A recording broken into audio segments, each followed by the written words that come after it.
Happy Wednesday morning, everybody. Welcome into Morning JOX. Conrad Van Order and Damian Mitchell here with you until 7 o'clock when we will get you ready for McElroy and Kublik in the morning. But we appreciate you making us a part of your day each and every morning right here on JOX as we bring the latest and greatest from around the college football world to you.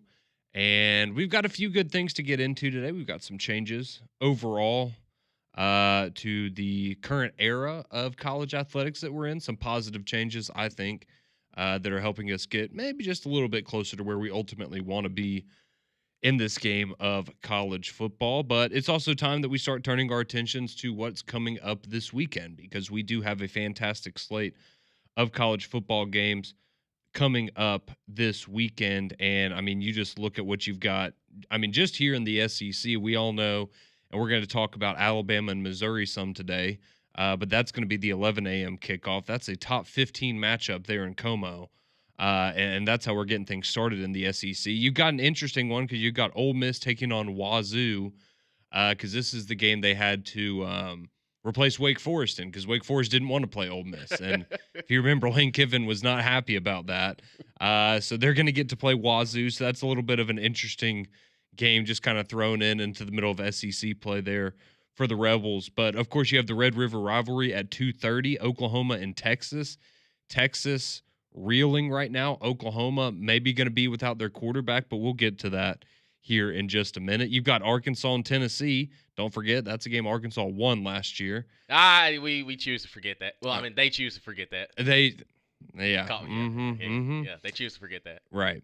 Then you've got Florida and Texas A&M, right? Can Texas A&M continue to prove everyone, all the doubters, wrong as they march towards, hopefully, a SEC championship game appearance for the first time in Atlanta? They're going to take on a Florida team that seems to have found some mojo after that Texas game. And then, of course, in the late slate as well, you're going to have South Carolina, LSU, and then, of course, Georgia and Auburn. So just a fantastic slate of games coming up this weekend, and we're going to spend a ton of time here the next few days diving into a lot of these matchups. But one thing I did want to pass along, because one of these games that is going to be pretty big this weekend is the Red River rivalry. And a big part of that matchup, as we know, is going to be the quarterback play, right? Can Arch Manning, is this going to be the game where he starts to put it all together? I mean, I guess based on the first 5 games, probably not, because this very well may be the best defense that he's faced. We'll see how they stack up with Oklahoma, or Oklahoma's defense stacks up with Ohio State's defense, but certainly going to be one of the 2 best defenses that I think he's faced. And we saw the troubles that Florida gave him last week with a pretty solid defense as well. But Texas is a slight favorite in this matchup, and I have to imagine that the reason for that, Damian, is because we don't know about John Mateer, right? Because he had the hand injury from back that he suffered in the Auburn game.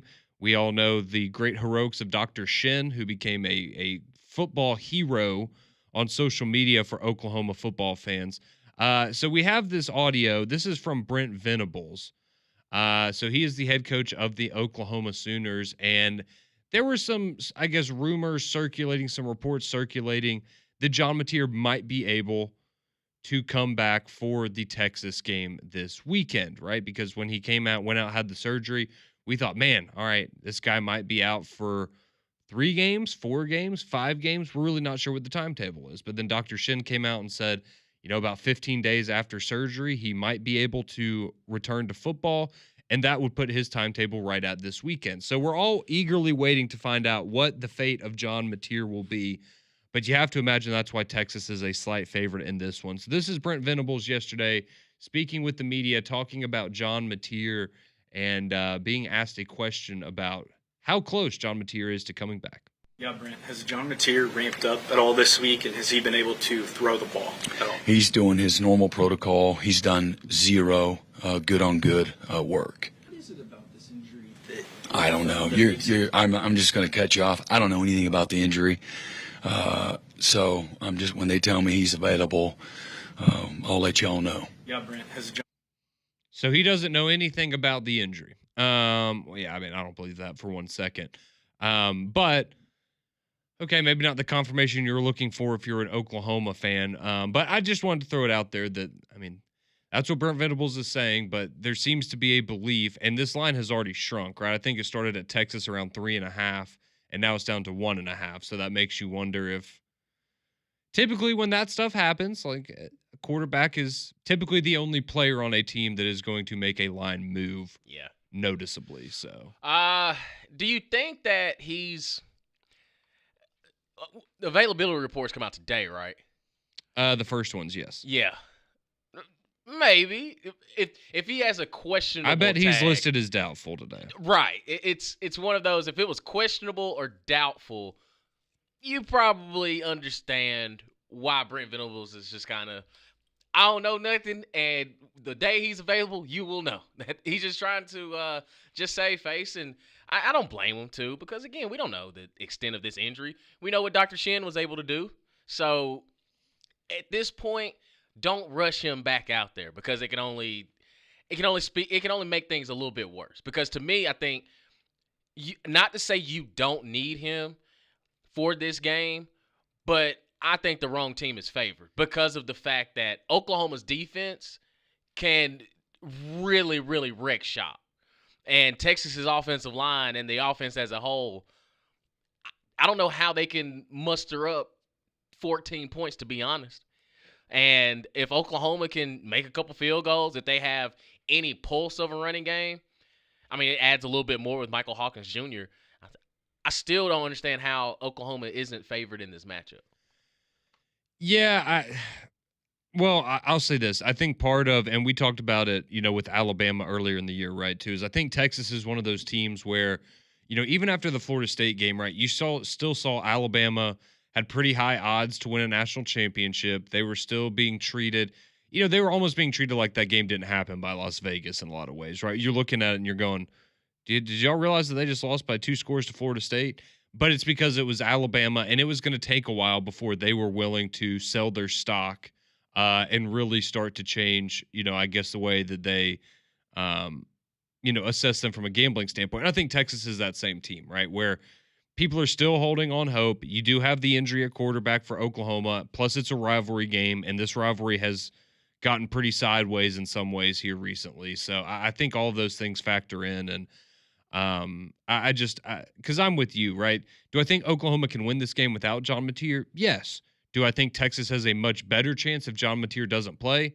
Also, yes. Right. So I just, it's an interesting decision for Brent Venables to make there as they move ahead, and we wait and see what that matchup really looks like on Saturday. But that's kind of the big news, at least around the SEC, as it has to pertain with particular players and availability for this weekend. So we'll keep an eye out for John Mateer and what may be coming in the future for him. But how about this?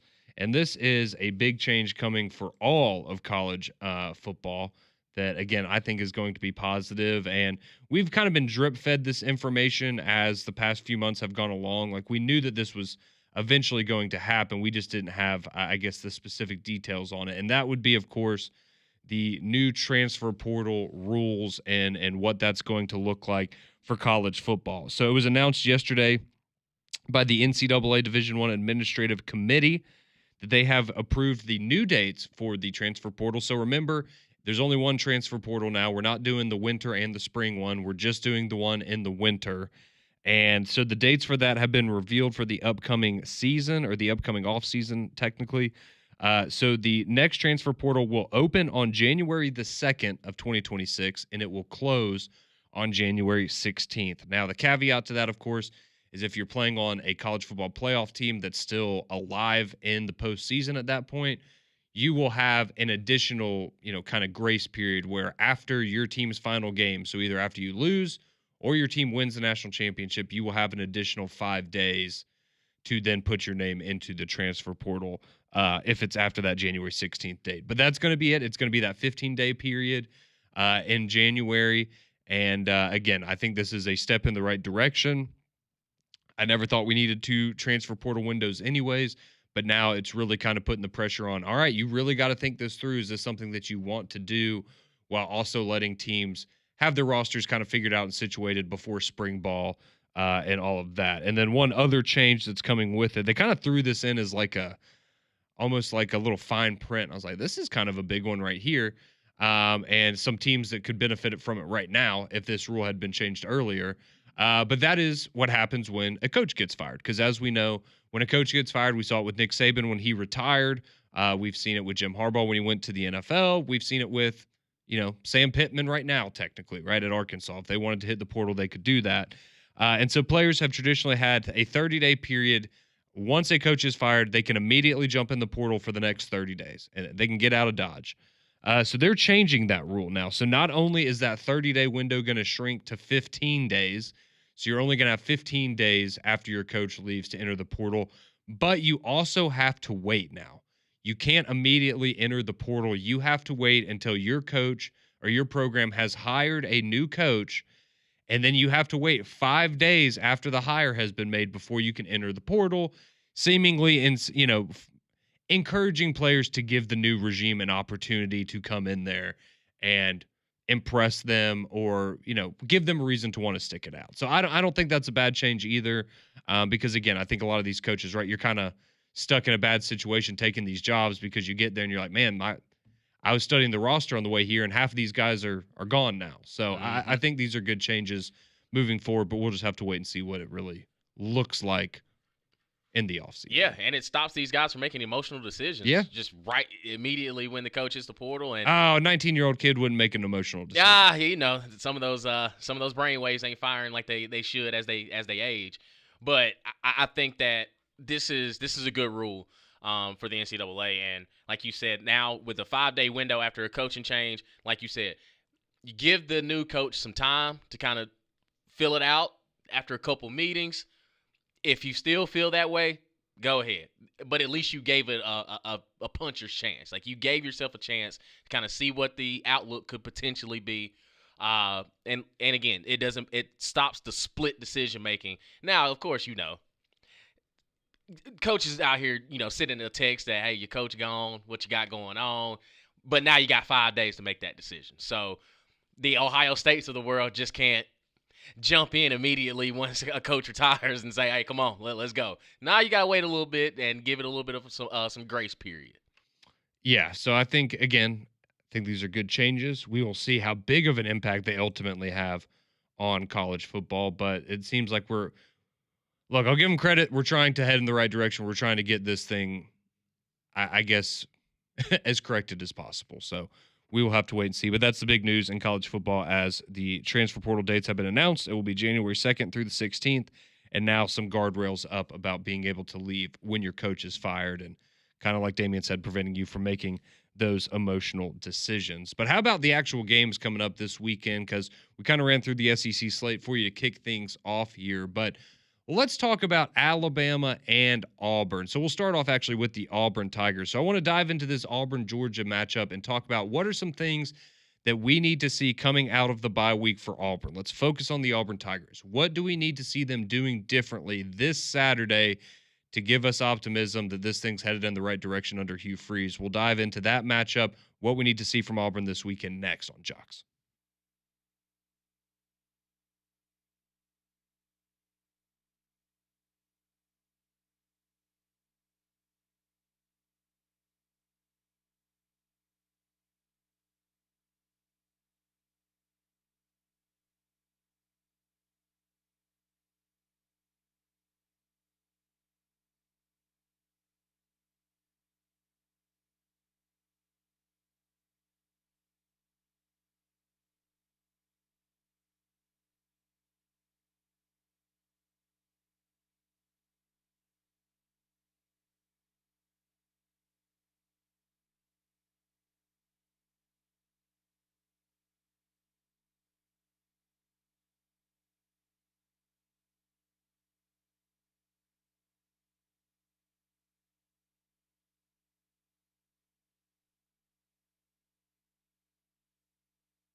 The Deep South's oldest rivalry returns to the Plains this Saturday as Auburn is going to host Georgia, and we're going to talk about what we need to see differently from the Auburn Tigers and Hugh Freeze coming out of the bye week. What can instill confidence that this program is headed back in the right direction? And again, we will be reminded, I promise you, if Auburn wins this football game, of how fickle fan bases, and this is not Auburn, every college football fan base is, right? You will see how quickly someone can go from the lowest of the lows to the highest of the highs, and that's what makes college football so fantastic, right? So let's dive in this. Appreciate you tuning into Morning JOX here each and every morning with myself, Conrad Van Order, and Damian Mitchell, and you as well, our wonderful JOX listeners, because we would love to have your thoughts on this matchup as well. 205-834-9450 if you would like to chime in on the courtesy GMC text line. So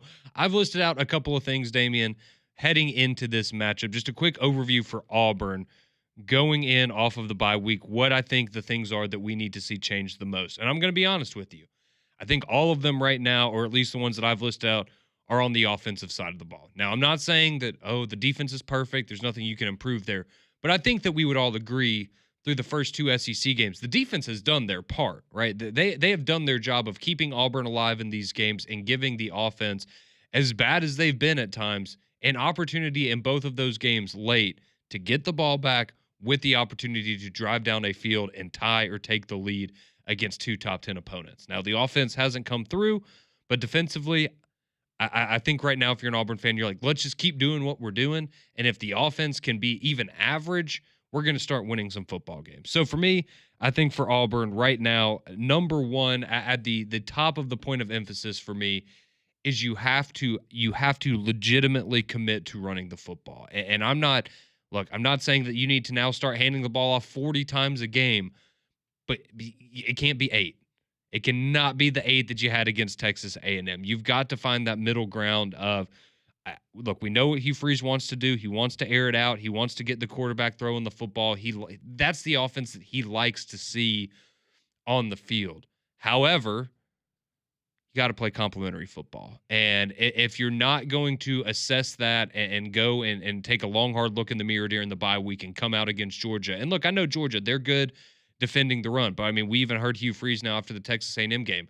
We just need to get back to running the ball for 2 or 3 yard gains, right? Just get a couple of yards, move the ball forward, and you're going to live all day, right, if you're operating out of 3rd and 5 or 3rd and 6 as opposed to 3rd and 12, because they've had a lot of those 3rd and long situations. And if you can get yourself to 3rd and manageable, I think it will open up the offense and you will see much better results overall from Auburn. So I think that's number one. I think number two is whether it's getting in his ear and finding a way to encourage him to just let it rip sometimes, or going back and looking at the playbook and saying, all right, these are the handful of concepts that Jackson Arnold feels really comfortable with. Let's double down on those. You've got to find a way to make Jackson Arnold believe in himself, and you've got to find a way to get his confidence up. Whether that's, putting in more quick passes, because I do wonder with him, right? Is it almost like a basketball player who's having an off night, right? And you go to the free throw line, you see it go in a couple times, and then all right, yeah, no, I forgot I can actually do this. And I just feel like with Jackson Arnold, there have been so few, and the opportunities have been so few and far between of him making good plays in the passing game, where it doesn't feel like that confidence has been built up for him. So you need to find a way to make your quarterback more confident going into this matchup with Georgia. And then finally, I think you need to be more disciplined as a team. You continue to be penalized. You've gotten 23 penalties in your last 2 games against Oklahoma and Texas A&M for over 150 penalty yards. You can't do that. And again, in both of these games, late in games where you're having these opportunities to still be in the ball game, you're getting yourself behind the chains, you're getting false starts, you're making stupid holding penalties, things like that. You can't do that. When you're already struggling to just be a functional offense, you can't continue to put yourself behind the chains, because then how are you supposed to get better? How are you supposed to improve and get momentum as an offense if you're consistently working out of 2nd and long, 1st and 15. You're just not setting yourself up for success. So those are the 3 big things that came to my mind just looking ahead for Auburn in this matchup. of what are the things that Auburn can control to put themselves in a position against Georgia, Damon. I don't know if you had anything yet to add to that, if you wanted to chime in on what I had to share or what you think about this game for Auburn. Yeah, I think it comes down to create explosives, not excuses. That's what it comes down to, because I think offensively. That'd be a good tattoo for Hugh Freeze if he's in the market for one. Absolutely. Well, I mean, that's your homeboy. Y'all kicked it at SEC Media Days. I think for Auburn, offensively, those are the biggest question marks that I have, because defensively, they've done everything they're supposed to do by keeping you in ball games. The front seven has been absolutely disruptive. Keyron Crawford has really elevated his game to being one of the better defensive players in the conference. I think offensively, it's one, like you said, eliminating those dumb penalties, the false starts, you've already putting yourself behind the chains, and commit to something. Whether you're going to go out here and say, we're going to throw it 40 times a game, so be it.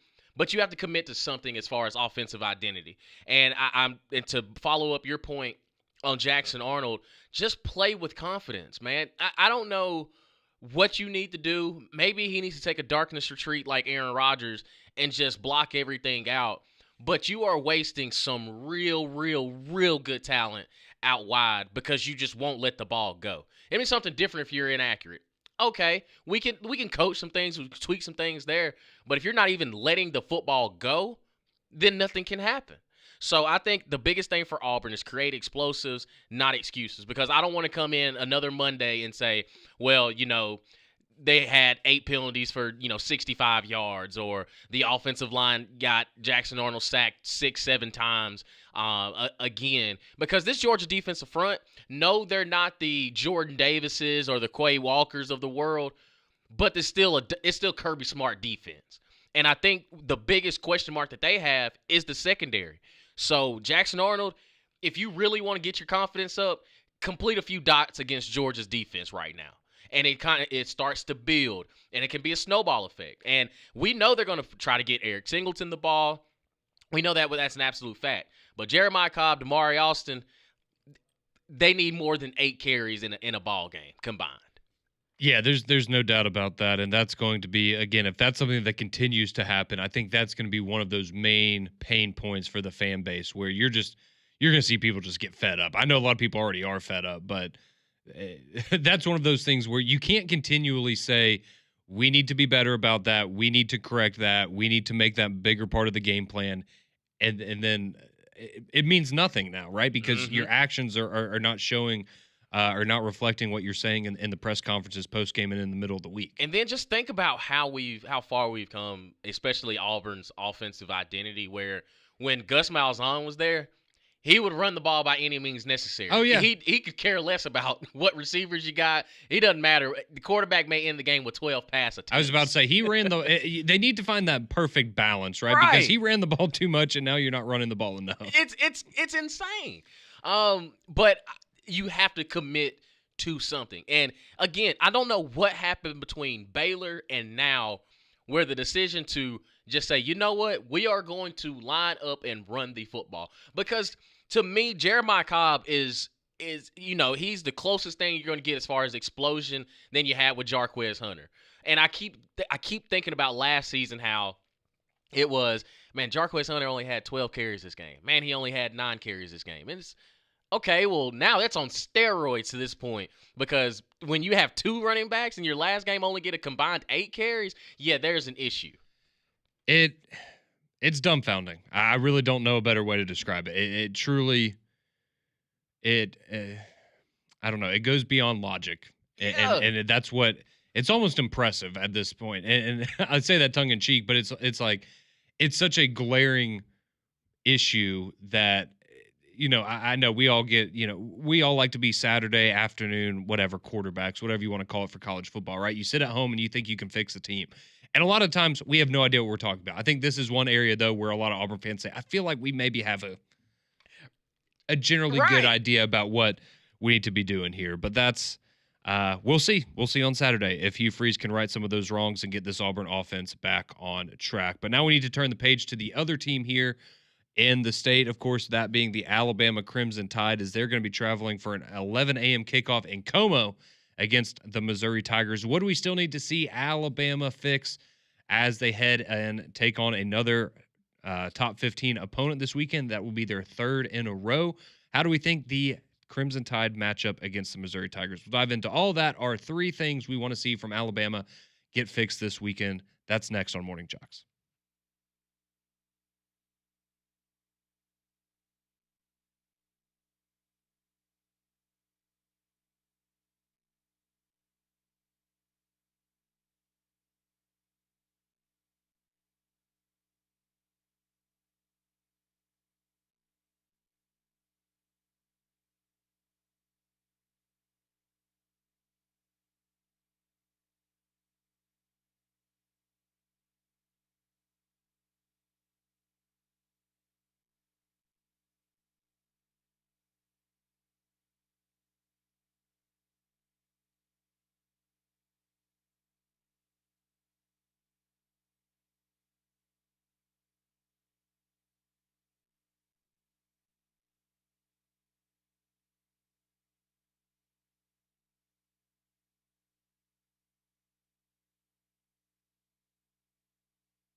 .32, welcome back into Morning Jocks here on your Wednesday morning. Conrad and Damian with you until 7 o'clock when we will hand you off to McElroy and Kublik in the morning. Spending some time talking about Alabama and Auburn, We're just talking Auburn and Georgia. Some of the things we need to see the Tigers correct this weekend if they're going to have a chance not only against Georgia, but have a chance moving forward to get themselves back in the conversation as far as the SEC goes here in 2025. And now we will turn our attention to the Alabama Crimson Tide. And, of course, we would love to hear from all of you on the Courtesy GMC text line, 205-834-9450, with your thoughts on Alabama and Auburn heading into the weekend. And I'll just read this one very quickly because we had somebody this morning that was just not very happy with what they're getting out of the Auburn Tigers so far. And this text rolls in this morning. It says, no faith that Hugh Freeze will have a good game plan. The offense has been unorganized and unprepared in the majority of games since his hire. A top 10 roster based on talent, but I can't tell. The majority of Auburn fans have their finger on the trigger. Freeze is about to be the first head coach fired while dealing with a health issue. I personally think he's under a lot of pressure. He says, I've been defending Hugh Freeze for 3 years now. It has become impossible. I can understand the frustrations.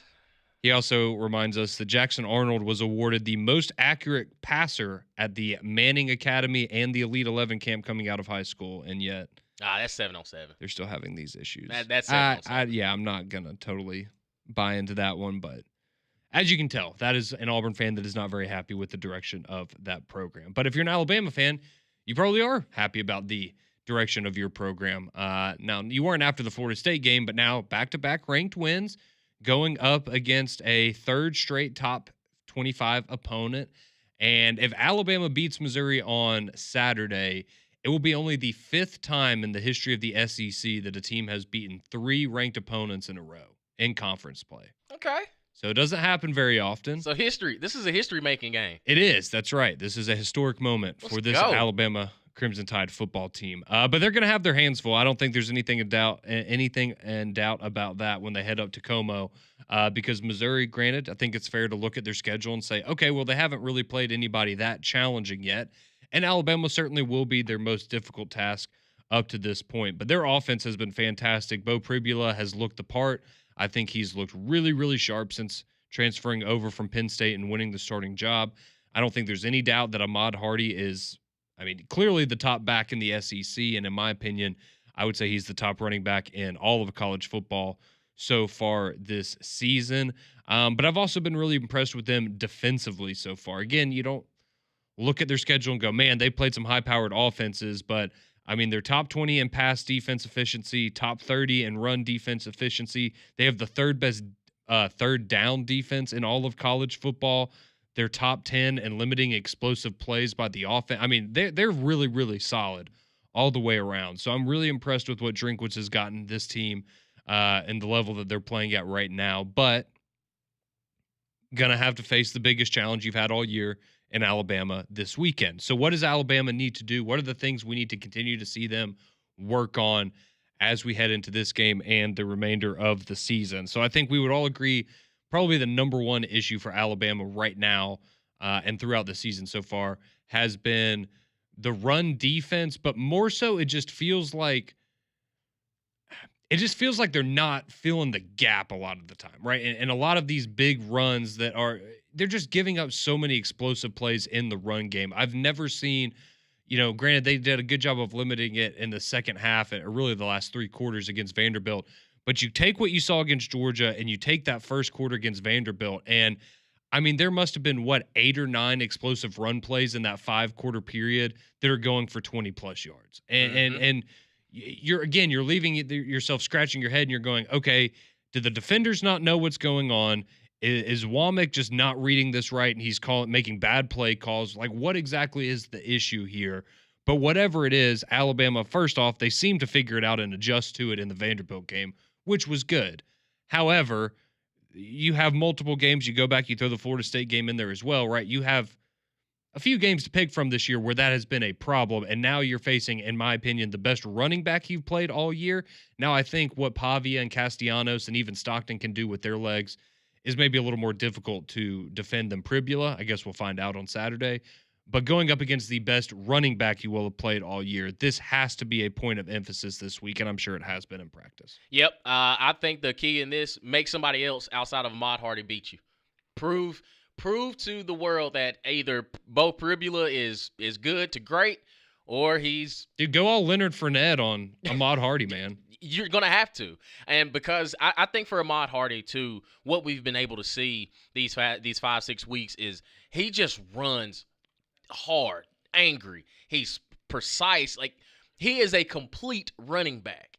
And this will be Alabama's biggest challenge since Georgia, since Florida State, of they're not going to make no bones about it. Like, they're not going to get cute with it. It's stretch zone, it's stretch, it's inside zone. It's going to be an all-out attack as far as the run game.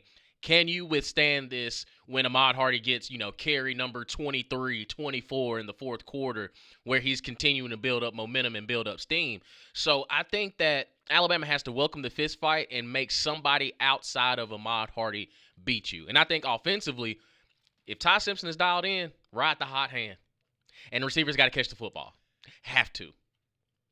Yeah, they certainly do. That would be a good part of this. So this stat right here is just, I think this stat's phenomenal. So Ahmad Hardy, he leads the SEC in rushing right now. He has 730 rushing yards. Damn. The second leading rusher in the SEC would be Ahmad Hardy after contact. He has 544 rushing yards after contact this year. The second actual leading rusher in the SEC is Fluff from Mississippi State. Man. And he's got, what, he's hurt. 4? Yeah, and he's hurt, but he's got 465. So Ahmad Hardy has almost 100 yards more than the second leading rusher in the SEC, just yards after contact. Hey, you better wrap him up. You better get him down. Yeah, he is. That is absolutely going to be something. But you just mentioned something there. And again, it kind of goes into what I was going to say of, and it's not something you need to fix necessarily. It's more so, what is the ceiling of this passing offense for Alabama? Because I think we would all agree that they're one of the better passing offenses in football right now, maybe even the best just over the last 2 or 3 weeks of the season. But how do you continue to grow in that area? And one of those areas is, honestly, Ryan Williams. Like, Ryan Williams, if you get a version of Ryan Williams that we saw in the first half of last year, you can only imagine what that does for the other players on this offense, right? With Jeremy and Isaiah Horton and Latsier Brooks and those guys. But an issue has been the drops. So Damian brought it up. Ryan Williams actually spoke on this yesterday at practice. So let's hear from Ryan Williams. He was asked yesterday about his drop passes this year and what he's doing to try to counteract and prevent those in the future.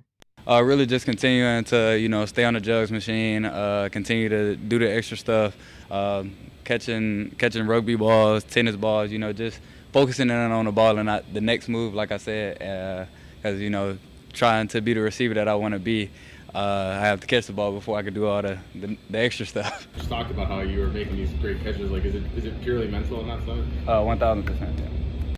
So there you go. So that was Ryan Williams talking about the work that he's been putting in to prevent the drop passes. And then at the end, you could hear another question he was asked later on.